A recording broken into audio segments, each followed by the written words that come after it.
자, 오늘 함께 나누실 하나님 말씀은 사도행전 2장 14절부터 21절까지 말씀입니다. 우리 홍경선 권사님의 인도 아래 우리 또 교독으로 읽도록 하겠습니다. 다 같이 교독하겠습니다. 베드로가 11사도와 함께 서서 소리를 높여 이르되 유대인들과 예루살렘에 사는 모든 사람들아, 이 일을 너희로 알게 될 것이니 내 말에 귀를 기울이라. 때가 제 삼신이 너희 생각과 같이 이 사람들이 취한 것이 아니라 이는 곧 선지자 요엘을 통하여 말씀하신 것이니 일렀으되 하나님이 말씀하시기를 말씀이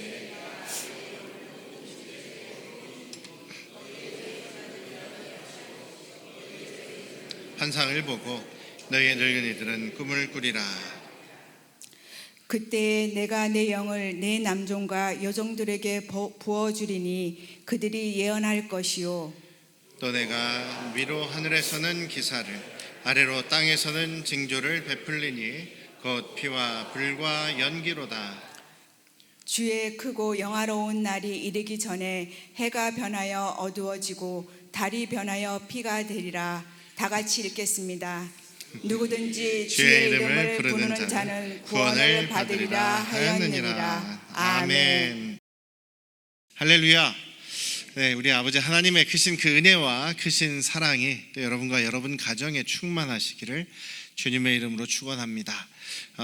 또 우리 이재훈 집사님 가족 아까 오셨어요. 우리 또 위로하고 격려하는 마음으로 또 수고했다는 마음으로 작게 우리 박수 한번 살짝 하시죠. 네, 마음을 담아서 박수해 드렸습니다. 감사합니다. 수고하셨습니다.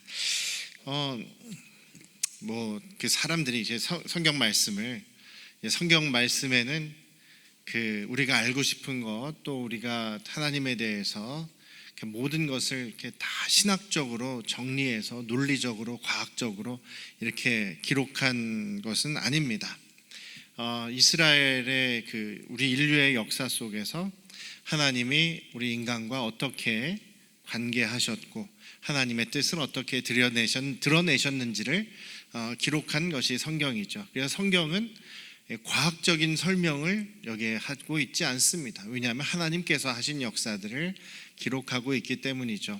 그리고 또 그 하나님의 나라의 관점에서 하나님께서 창조하시고 또 그것을 회복해 가시는 그런 하나님 중심의 역사를 기록한 것이, 또 복음의 역사를 기록한 것이 성경입니다. 그래서 성경은 무슨 진화론이니 과학이니 이런 것들을 설명하는 데 목적이 있지 않습니다. 그러다 보니 성경에 있는 말씀들을 이제 학자들이 이렇게 여러 가지 신학이라든지 논리로 막 여러 가지를 설명하려고 해요.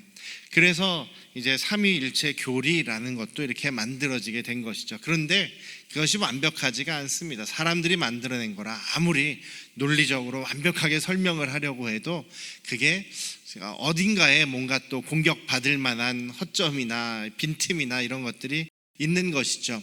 우리는 삼위일체 하나님이라고 이야기를 합니다. 한 분이신데 하나님은 한 분이세요. 그것은 하나님께서 항상 말씀하시고 강조하시는 말씀입니다. 하나님은 한 분이시다. 근데 우리가 한 분이라고 생각하면 뭔가 사람처럼 한 사람 이렇게 생각을 한단 말이에요.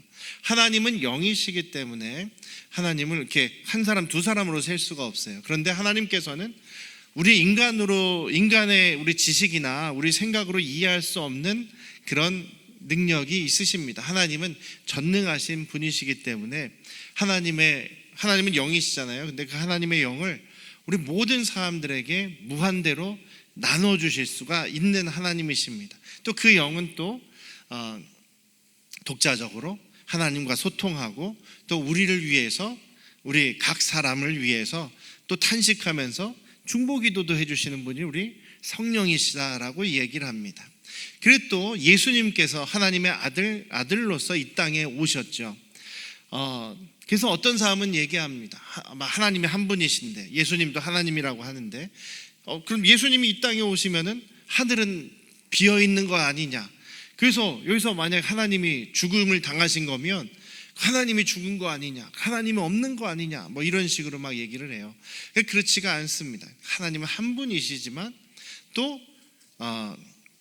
하나님께서는 각각 다르게 나눠서 역사하실 수도 있고, 또 우리에게 영을 각각 나눠주실 수도 있는 그런 하나님입니다. 우리 인간은 우리의 지식으로는 도저히 이해가 안 돼요. 도저히 이해가 안 되지만 우리 하나님은 한 분이시고 또 우리에게 모든 것을 주실 수 있는 분이다, 그렇게 생각하면은 그냥 이해가 되는 거죠. 우리 하나님 나라에 갔을 때 나중에 우리 하나님 앞에서 하나님을 만나게 되면 딱 보고 그냥 다 모든 것들이 그냥 이해가 될 것입니다. 근데 예수님께서 내가 하나님이다, 나를 본 자는 아버지를 본 것과 같다, 나와 아버지는 하나시다, 그렇게 말씀하셨죠. 그래 예수님의 말씀이 이해는 되지 않습니다만 그 예수님께서 죽으시고 자신이 직접 죽으시고 부활하셨기 때문에 그 부활하신 예수님을 만나고 났더니 제자들이 그냥 다 이해가 되는 거예요. 예수님이 하신 말씀이 다 이해가 되고 다 믿어지고, 그게 전혀 우리의 논리나 과학이나 이성이나 이런 거가 문제가 되지 않는 것이죠. 예수님은 하나님이십니다.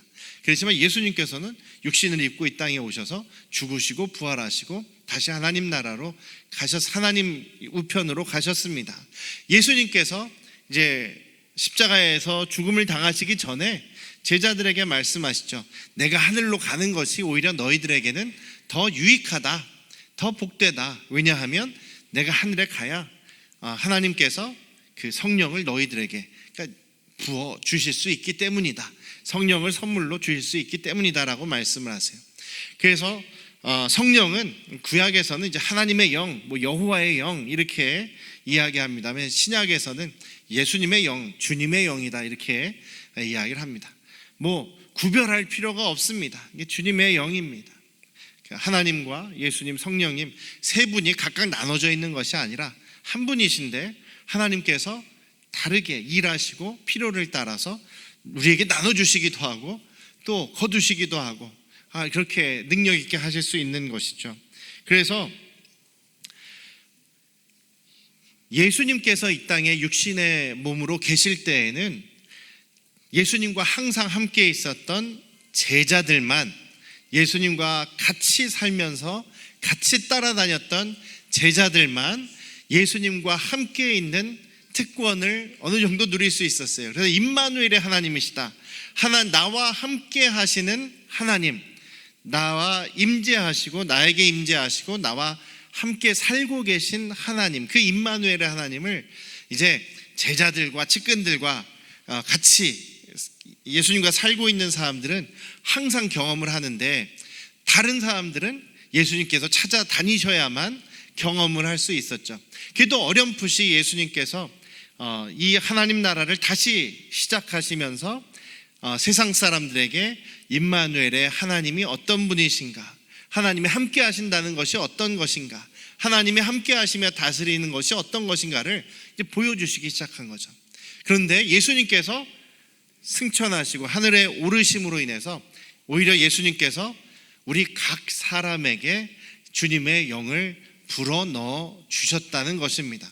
그래서 지금부터는 그 예수님께서 성령을 주신 그 다음부터는 예수님을 믿은 사람들, 예수 그리스도를 나의 주인으로, 나의 주님으로 모시고 영접한 사람들은 주님께서 성령을 주신다. 그래서 주님의 영을 우리가 모시고 살아가서 우리 안에, 저와 여러분들 각 사람 안에 성령을 각각 모시고 살아가기 때문에 여러분들은 모두가 다 각각 임마누엘의 하나님을 모시고 살 수 있게 된다.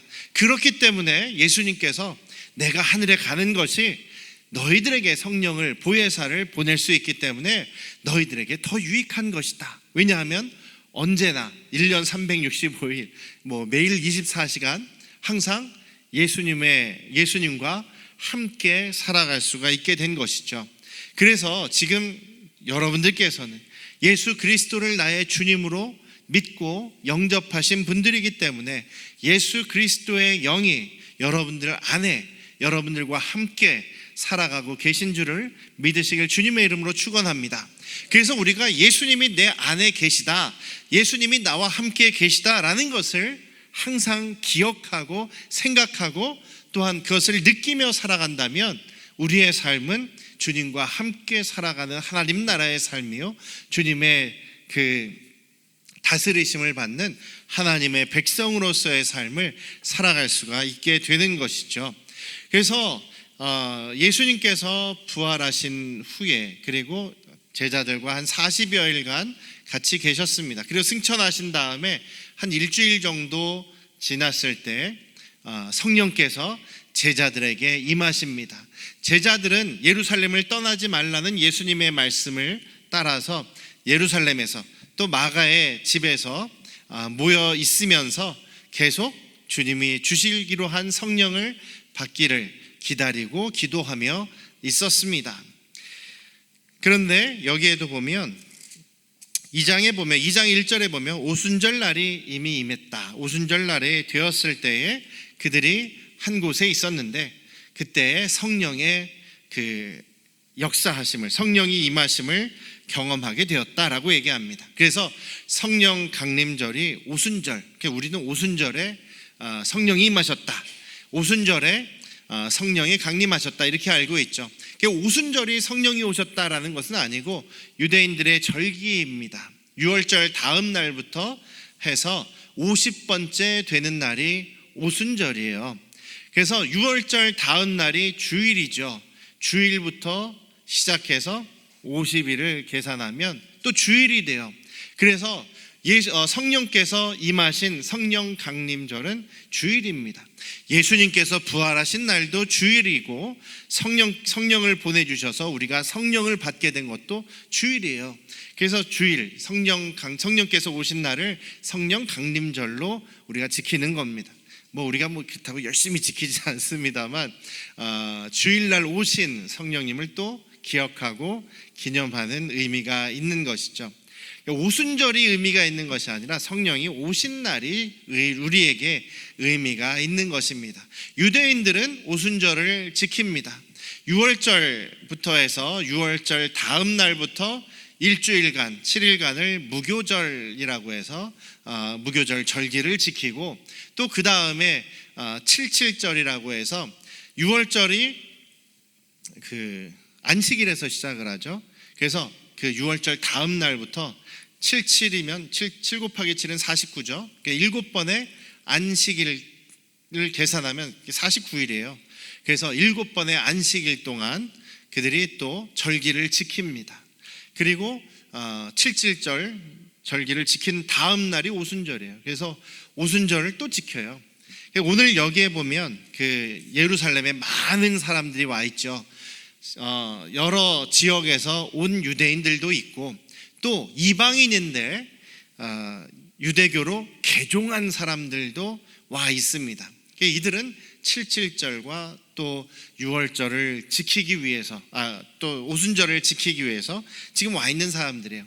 근데 이 날이 주일인 것이 또 우리 일요일인 것이 확실한 것은 안식일이면 돌아다니질 않거든요. 사람들이 안식일에는 회당이나 또 성전에서 예배만 드립니다.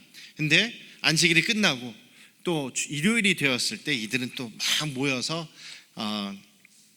잔치를 벌이고 또 축제를 벌이는 가운데 지금 아침 여기 9시라고 되어 있죠. 이 예수님의 제자들이 성령의 충만함을 입어서 방언을 하는 그런 소리들을 듣게 되었다라는 것입니다. 그래서 성령이 임하신 날 주일입니다. 우리는 그래서 또 그 의미가 있죠. 예수님께서 부활하신 날도 주일이고 또 성령이 임하신 날도 주일이다. 그래서 우리는 이 주일을, 우리 그리스도인들은 주일, 일요일을 안식일의 개념도 있고 또 예수님께서 주인이신 부활하신 날을 기념하며 주일날을 거룩하게 우리가 지키는 것입니다. 성령께서 임하셨을 때 제자들에게 큰 변화들이 일어나죠. 눈에 보이는 그런 특징도 있었습니다. 막 바람이 세게 불고 또 불의 혀같이 갈라지는 그런 모습이 보이면서, 막 뜨거운 불덩이는 아닌데 불의 혀처럼 갈라지는 것들이 보이면서 그 각각의 갈라진 것들이 각 제자들의 위에, 머리 위에 임하는, 성령께서 안수하시고 성령께서 그들을 사로잡아 주시는 역사가 일어났다는 것입니다. 불에 타는 거 여러분들 잘 보시면은요, 불꽃이 이렇게 막 뭔가 갈라지는 것처럼 보이지 않습니까? 그게 무슨 덩어리로 불타는 게 아니라 이게 불이 착착 이렇게 뭐 뾰족하게 어떨 땐 보일 때가 있더라고요. 그런 것을 보고 났더니 이게 이해가 되는 거예요. 그런 것들이 쫙 갈라지면서 제자들에게 임하는 모습이 상상이 됩니다. 그게 눈에 보일 정도로 지금 제자들은 분명하게 성령께서 임하셨다라는 것을 보게 된 거죠. 근데 지금은 여러분들이 성령의 충만함을 받을 때도 막 뭔가 불이 막 갈라져서 뭐 여러분에게 들어오고 이런 경험은 아마 못 하셨을 수도 있습니다. 이때는 정말 하나님, 예수님께서 이 성령을 제자들에게 분명하게 임했다라는 증거를 강력하게 보여주시기 위해서 이런 모습으로 보여주신 것이라고 생각합니다. 그리고 또 이 당시에 제자들이 모든 민족에게 복음을 전해야 되기 때문에, 각 나라, 각 민족에게 복음을 전해야 되는 필요성이 있기 때문에 성령이 충만하게 임하셨을 때, 성령으로 침례를 받았을 때 첫 번째로 나타난 증거가, 나타난 역사가 바로 방언, 세계 여러 다른 나라의 말로 말하는 것, 이렇게 드러나게 되는 것이죠. 그 이후에는 금방 얼마 지나지 않아서 성령께서 여러 가지 다양한 은사를, 다양한 능력을 각각 사람들에게 맞게 부어 주셨다라고 말씀하고 계십니다. 그래서 꼭 방언이 아니더라도 또 뭐 예언하는 은사라든지, 뭐 봉사하는 은사라든지, 다스리는, 권위하는 은사라든지, 말씀을 잘 이해하는 지식과 지혜의 은사라든지, 여러 가지 은사들이 나타나게 되었던 것이죠. 그래서 오늘날에도 무슨 방언을 못하면은 구원받지 못한다더니 이런 소리 하는 사람들에게 여러분들 주눅들 필요도 없고 그런 말씀을 들으실 필요도 없는 거예요. 예수님이 우리 안에 들어오시면 당연하게도, 자연스럽게도 주님의 영을 우리에게 보내주시는 것이 바로 성령님이시다라는 것을 잊지 않으시기를 주님의 이름으로 축원합니다. 그런데 중요한 건 있습니다. 성령에 충만하게 됨으로 인해서 이들의 제자들은 주님의 뜻에, 성령님의 뜻에 더 잘 순종하는 모습이 되었습니다. 제자들에게 성령이 임하였을 때 가장 큰 특징은 순종하는 사람이 되었다라는 것이죠. 도망가는 사람, 또 거부하는 사람이 아니라 주님의 뜻이라면 그들이 기꺼이 순종하는 모습이 되었습니다. 또 성령 충만하게 되었을 때 성령께서 이끄시는 대로 그대로 순종했더니 방언을 비롯한 여러 가지 은사들이, 능력들이 나타나게 되었다라는 것입니다. 또 한 가지는 예수님이 부활하셨어도 이들은 담대하게, 용감하게 예수님을 증거하지 못했습니다. 그런데 성령이 임하시자 이들은 예수님을 죽이라고 판결했던 대제사장 앞에서도, 뭐 로마 군인들 앞에서도 예수님을 담대하게, 용감하게 증거하고 전하는 그런 모습으로 변화되었습니다. 우리가 예수님을 우리의 주님으로 믿고 우리 안에 영접하고 모셔드리면 분명히 성령께서 여러분들 안에 임하시고 임재해 주십니다. 그럼 분명히 여러분들에게도 이런 변화가 있게 될 것입니다. 이런 변화를 경험하셨던 분도 계실 것이고 지금도 계속해서 경험하고 계신 분들이 계실 겁니다. 그것을 여러분들 잊지 않고 또 우리 성령께서 여러분들 안에서 강하게 역사하여 주시기를 사모하시기를 주님의 이름으로 축원합니다. 그런데 지금 베드로가 이것을 이제 거기 모인 사람들에게 설명을 하죠. 사람들이 막 어떤 사람은 와 놀랍다, 저 사람이 어떻게 우리나라 말을 하지? 에이, 뭔가 새로운 술에 취했나 보지 라면서 막 조롱하는 사람들도 있게 되죠. 베드로가 설교를 시작합니다.